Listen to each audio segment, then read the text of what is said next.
memberikan keynote sekaligus menyaksikan komitmen Universitas Brawijaya, pimpinannya dari rektorat sampai dekanat menandatangani semacam deklarasi yang kita saksikan bahwa mereka komit untuk melaksanakan penerapan keterbukaan informasi publik. Bahkan Pak Rektor juga sudah melakukan itu meskipun masih dalam tahap Zoom. Tapi yang perlu digarisbawahi adalah ini menjadikan role model bagi suatu lembaga perguruan tinggi yang memang kita lihat begitu komit untuk melaksanakan penerapan keterbukaan informasi publik. Kita ketahui bersama Undang-Undang Nomor 14 Tahun 2008 menjadi dasar penerapan keterbukaan informasi publik, di mana badan publik itu wajib memberikan informasi yang menjadi hak setiap orang. Kenapa? Hak setiap orang itu memang dimuat di Undang-Undang Dasar 1945 di pasal 28F.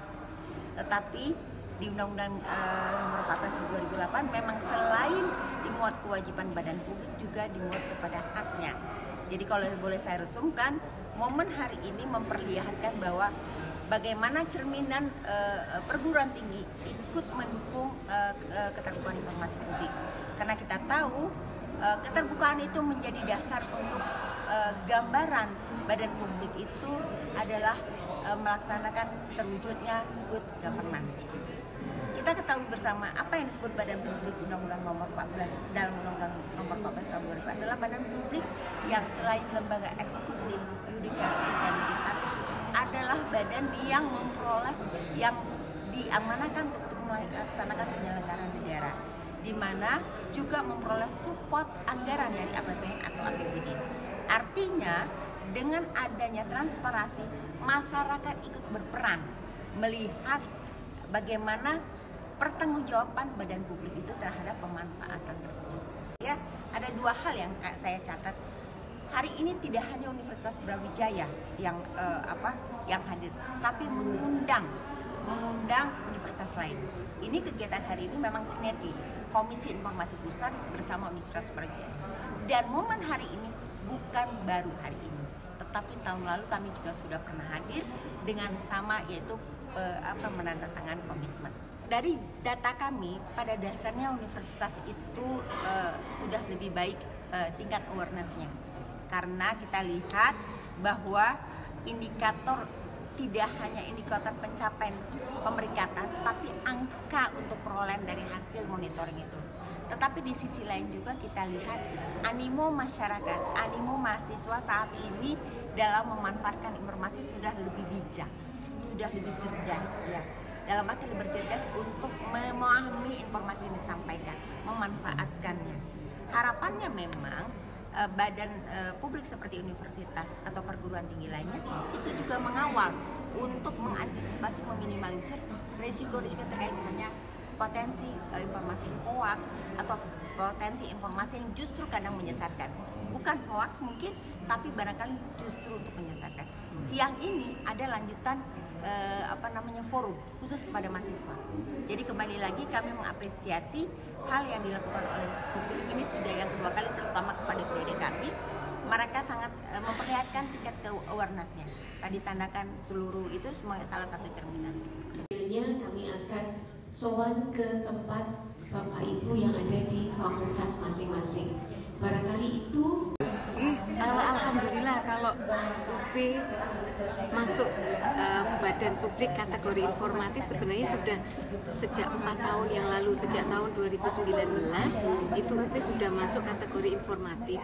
Kalau badan publik karena UP menggunakan sebagian anggaran dari APBN sehingga harus ada monitoring dan evaluasi untuk keterbukaan informasi publik. Alhamdulillah mulai 2019 sampai tahun lalu 2022 itu masuk kategori informatif, kategori yang paling tinggi karena nilainya harus di atas 90.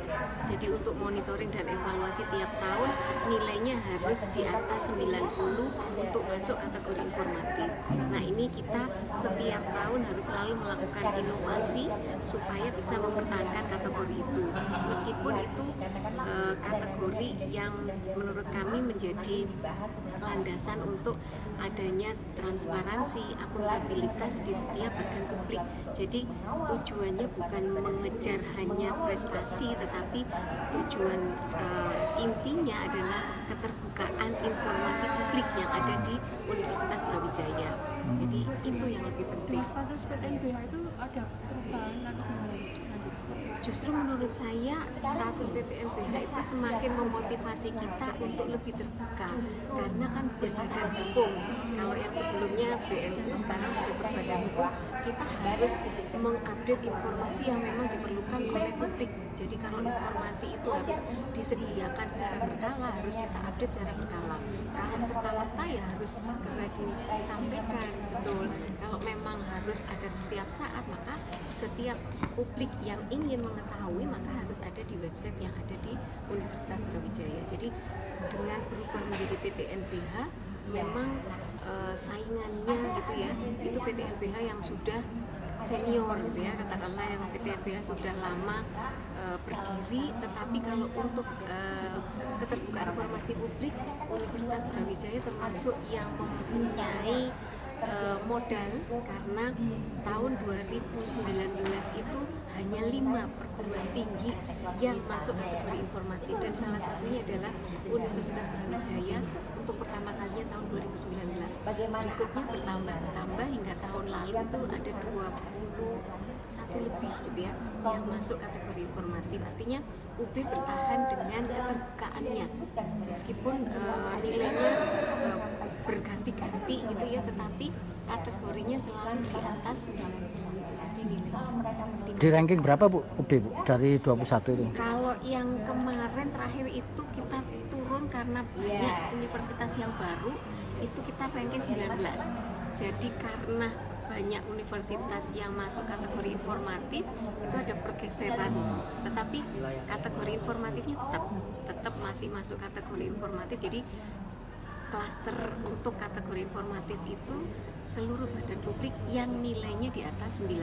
Tidak hanya perguruan tinggi, tetapi pemerintahan provinsi, kemudian parpol, kemudian ada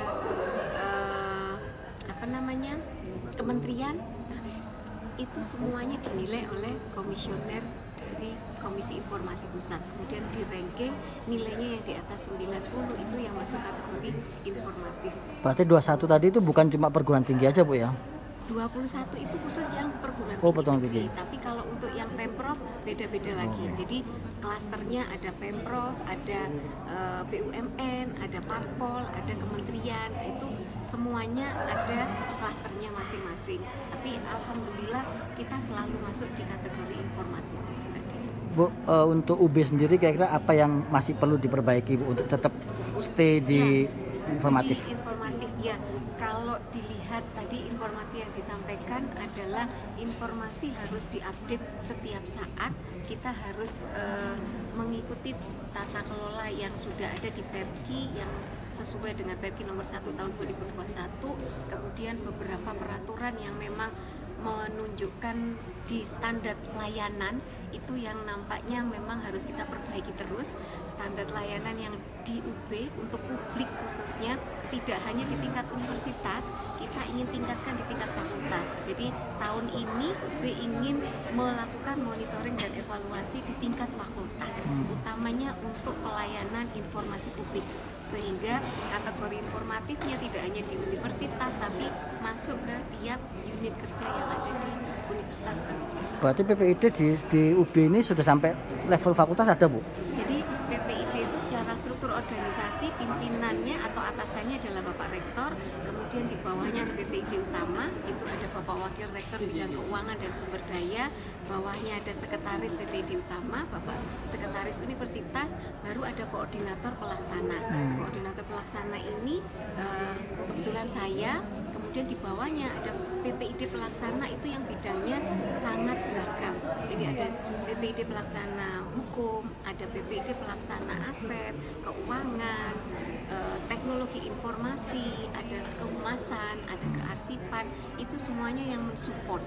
Nah, PPID pelaksana ini yang berkoordinasi dengan PPID yang ada di fakultas masing-masing.